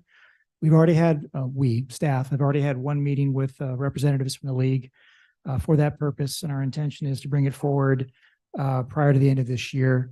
If there is some specifics council would like to share with me as we go through that process, I am all ears. Thank you. Yes, sir. Thank you, Mr. Mayor. So, Mr. Ferrier, you know how I feel about this. I was the Little League president. That's why I'm here. We charged them $2,000, $2,200 2,000 or 2,500? Yeah, the way that currently it's $2,000. Okay. The number we've discussed with them is for the upcoming 2-year extension was $2,500. Okay. Which would be consistent with CPI between when the contract was first approved in 2019 and now. Okay. So this is just me. Council can go any way they want. When we started paying the city, we were told we had to pay the city because it was gift of public funds, and the Little League had to pay the city. When I was Little League president, this has been quite a while ago because I've been here for 12 years. So the contract at that time was $3,500 from Battleground Little League, $3,500 from Highlands Little League, who shared those fields with us. Highlands moved, went and got fields over in Vancouver area and moved all their stuff over there. In talking to the deputy city manager, it was brought to my attention that cities like Camas don't charge the Little Leagues to play there. And my thoughts on it are this is when I was president there, we had technically what we had was a dollar lease. So we paid $3,500 a year. We were able to charge the city. We were able to charge back all the maintenance we did, lawnmower fees, that kind of stuff for mowing the lawns, garbage, porta potties, those type of things, up to $3,500 or $34.99, and we paid the city $1 for that lease for the year. If we can gift it, $22,000 or $2,500 to me is not that much money. It's very little. And so I would suggest, or I would like to make a motion that instead of gifting it to them, we allow them to do what we used to do, and that is to maintain, and we set that standard of what the maintenance of the field in the park is, because that's a city park.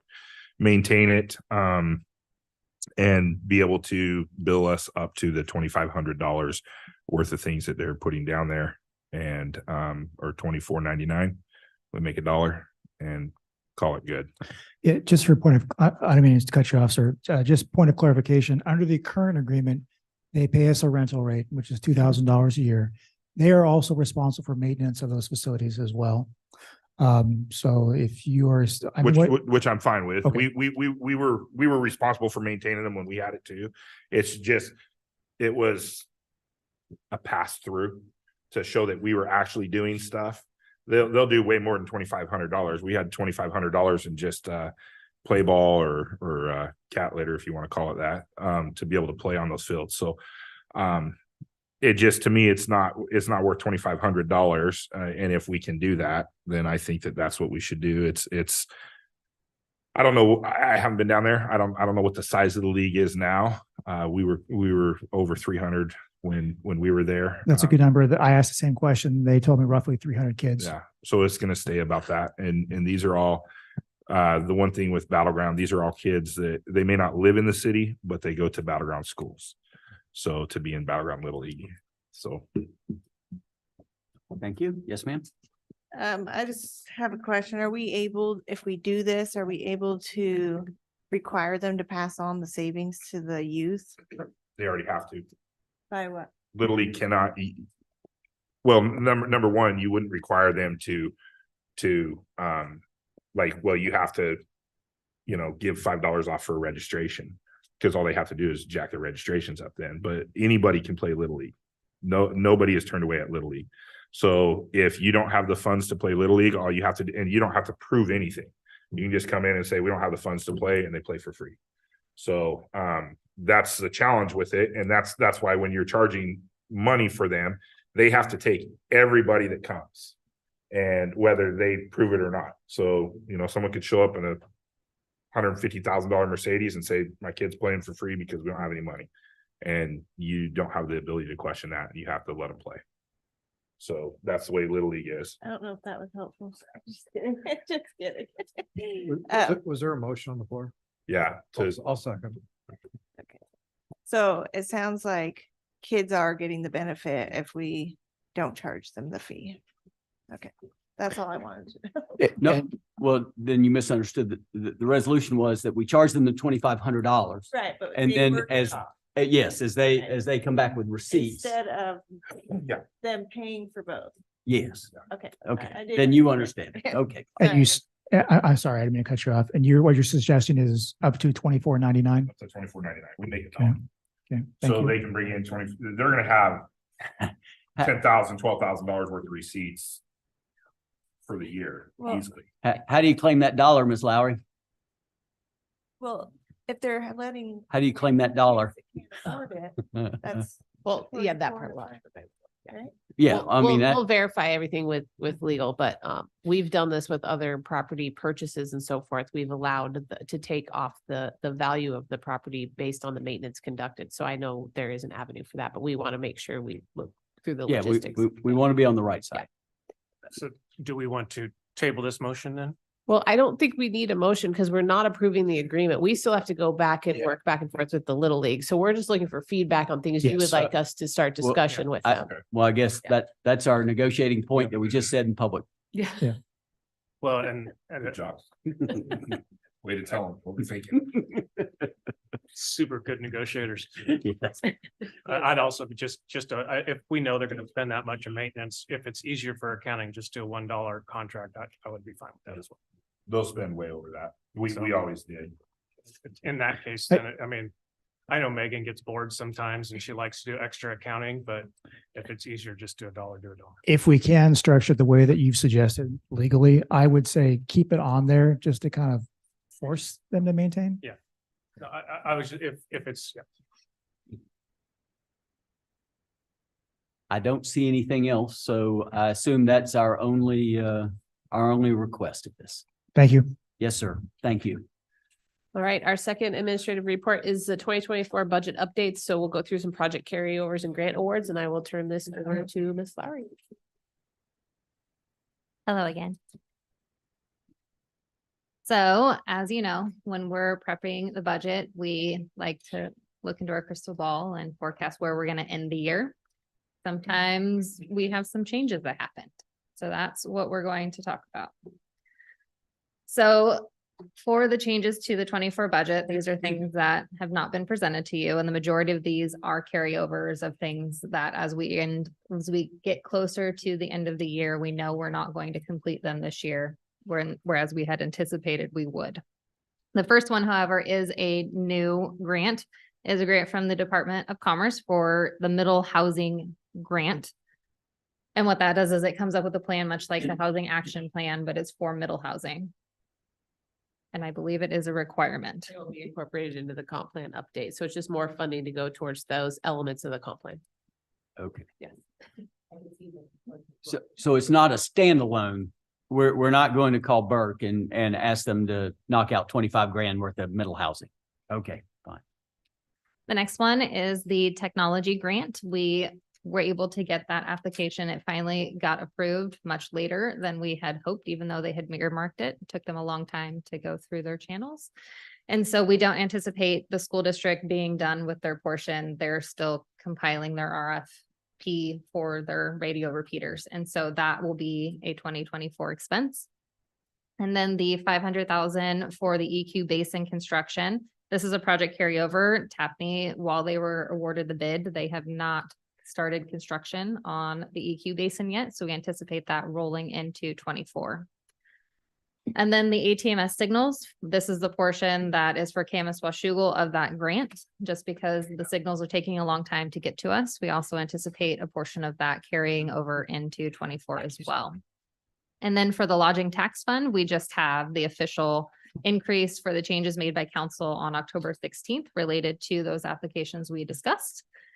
And then the sewer fund, again, the 500,000 for the EQ basin. Before I go to the next slide to talk about the capital funds for transportation, are there any questions? Where's about our these? part of the COPS grant? It's coming. It's in the capital fund. It's in the next page? Yes. Okay. I think we can move on. Okay. So for the park fund, for the parks master plan designs, we anticipate $238,000 carrying over. That is being paid for with PIF.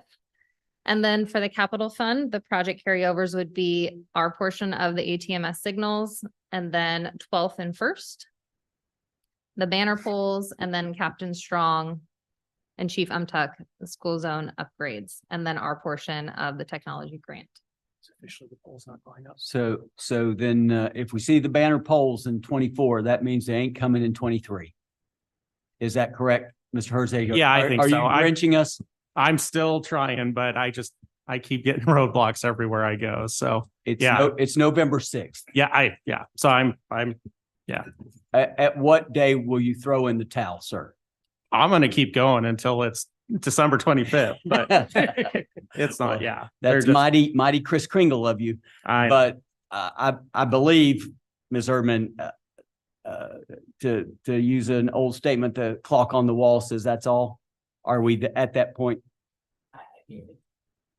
I don't think we're gonna get it. Okay. Even if we did, there's no way to get them in. We need Christmas. Yeah, people. the anchor design is what's holding everything up, and it's just Okay. these things will not move when we're done with it, the way these anchors are getting designed. But Well, no, I'm having no luck with it. Construction being donated, so we have to be a little more flexible with their yeah, timelines and as well. plus we're yeah. moving into the holiday season. exactly. So, Yeah. So let's just call it. Yeah, we're calling it. We We And- know who's and- coming as the Grinch. and Shane said to call it. The Art Cops money, what is that going for? It is going for two separate security camera projects, one for the police department, interior security cameras, adding some security cameras interior in certain places and replacing an old system that is currently existing. And then the other portion is going to the skate park for additional security cameras there. When will the latter contract be out?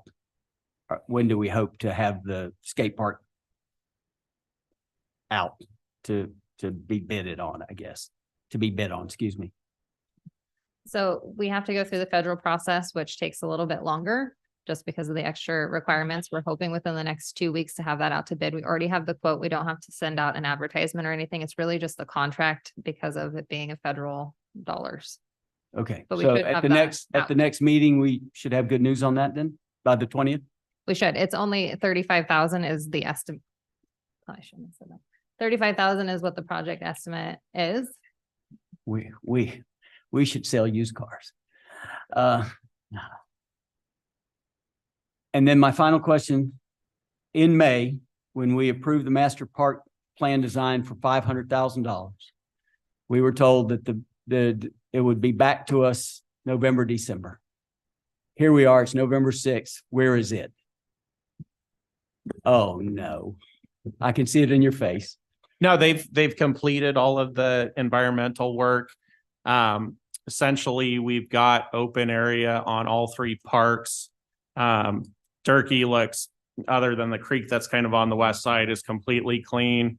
And Remy's got a nice stretch that's usable. So they're moving forward with the concept drawings. And we've got an open house scheduled for the 6th. Yeah, December 6th So- to go over those concepts. I understood it would be completed by December. It's I not. think the original was January, but the environmental work took longer, so they're behind. And does that include the work on 20th? The sidewalk? That's a separate project. But didn't it come underneath that? Oh, Southwest 20. There's overlapping area, but no, they're two separate projects. Okay. And then what are we doing at Captain Strong?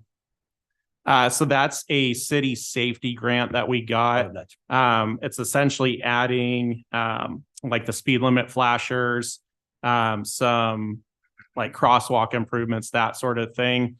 The cost went up, so we actually went back to the state and applied for additional money, which they gave us, which is why it's behind. So we got another 30 or something like that in funding. So And then last month you told us that the first behind Fred Meyer, behind the gas station would be out and bid.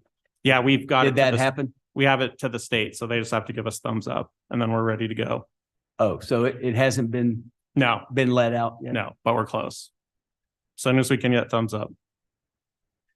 Any other questions? I have a question. Yes, ma'am, please. Sorry, going back to the banner poles. Oh, Lord. No, what was the hang up with it? So there's, on the poles, you have the guy wires that hang down into the ground. The anchors have to be specific or specially designed by like a structural geotechnical engineer. And they want to do testing of the existing soils to design them. So it's what seemed easy is very complicated. Okay, well, I was thinking we could plea for somebody to help us for a Christmas miracle, but I don't even know anybody that does anything like that. Yeah, we looked around and there was very few people who did it and then all expensive. So Okay, Call the Navy, get a boat anchor. I'm just already getting nasty grams about it, so. Anything else? Seeing nothing, anything else on, is there another page? Nope. Ms. that's- Lowry? That's the ball game? Yes, sir. So on the technology grants, this is a good example, like, let's look at this here. Our screen in front of us looks great, looks like it was from 1998. Do we are we putting money away Yes. for upgrades of all our security cameras every 3 years? Not every 3 years. We do have in our R&R fund, like everything in this room, including your Yeah. guys' screens, those are all on a rotation schedule. As far as security cameras, those have not been included in that, but we will start including that in our R&R now that we have updated the internals here. We've done some at the other park. We've already done a portion at the police department and the skate park, so it will get into our R&R. Moving. Cause I mean, the advances in technology are, I mean, I see people post all the time, like, these kids busted my pumpkins, find them with a camera that you can't see that it was a kid. And then you get someone that has a Ring camera that it's like crystal clear and you can read the license plate, and I feel that we down here have the cameras that we don't know who walked into the building. And we're trying to figure out who it is and put it out to the public. And it's a guy wearing a black jacket sitting in the front row. Right. And so, we should be looking at for technology, especially, like PD and stuff like that with some of the stuff that's happened there, that we should have, cameras that are High resolution. high resolution. I mean, my goodness, you can go to Nike and zoom in on someone's freaking credit card and their driver's license and read everything off of it. And we can't see anything except it looked like a male 6 foot. So I think it would be smart if we start looking at the technology side, in certain areas in the city too, for certain buildings in the city, that those technology upgrades are happening more often than not. To be fair, I think I look better blurry. Well, we all do. I'd second that. Well, I would be remiss if I didn't ask, if you remember, Ms. Urban, this right here, we started on, it's November 6, 2023. We started on this July 2022. We're now 16 months into this. I was told then it was a supply issue. It's on some boat coming from China. I'm not sure if they're rowing that as quickly as they should.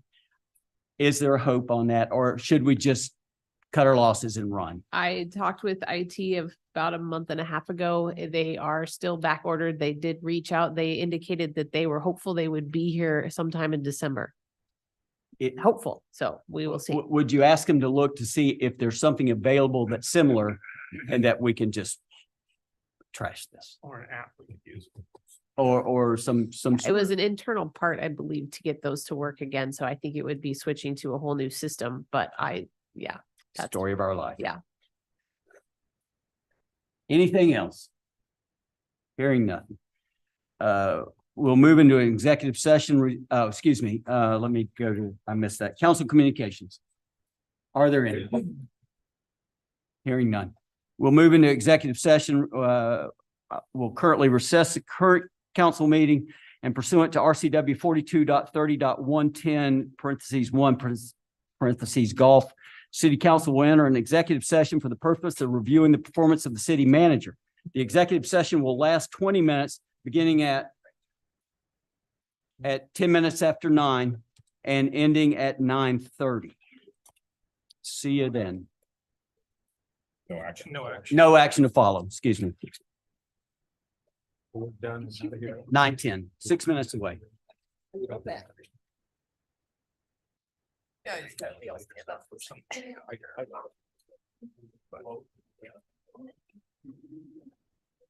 Mayor Johnson, do you want me in? No. No, okay. It's at 9. Oh, man. Oh, okay, good.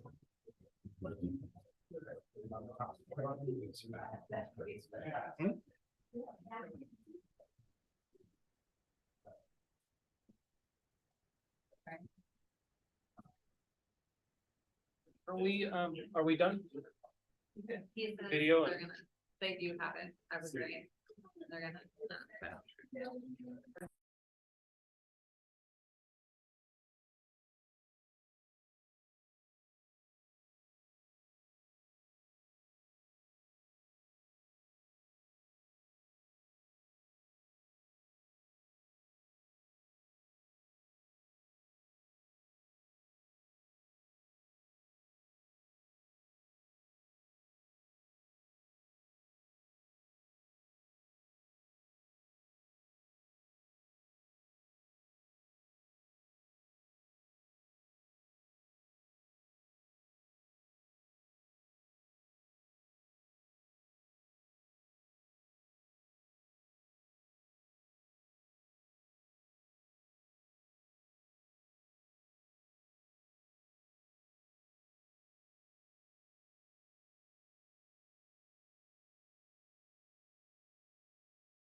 This is the city clerk announcing that the executive session is being extended for an additional 10 minutes, which means that it will end at 9:40.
This is the city clerk.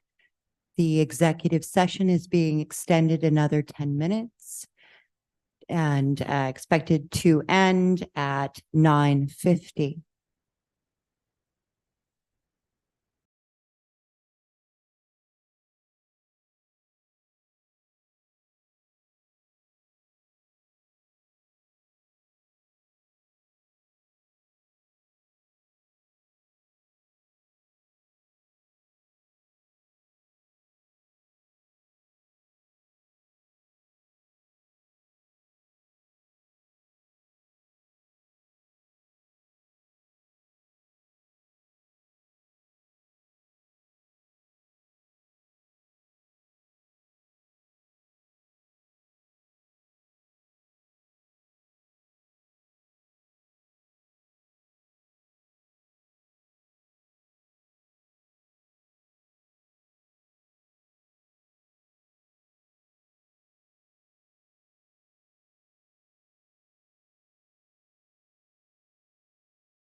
This is the city clerk.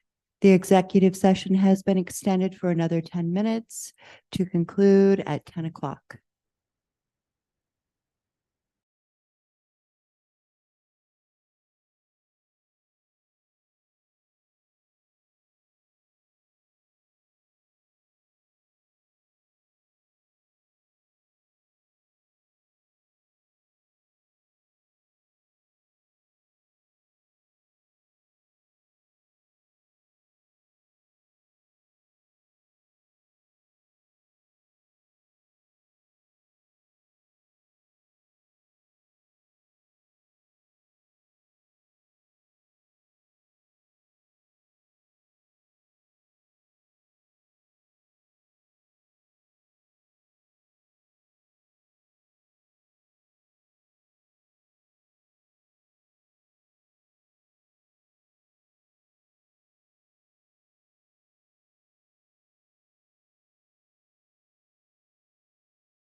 This is the city clerk. The executive session has been extended for an additional 5 minutes to end at 10:05 PM.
Mics are hot. Thank you, ma'am. The time is 5 minutes after 10. The meeting is over. We will see you on Monday, the 20th. Study session at 6 and a regular meeting at 7. And nothing to follow from there. Good night. Wait, I got steps.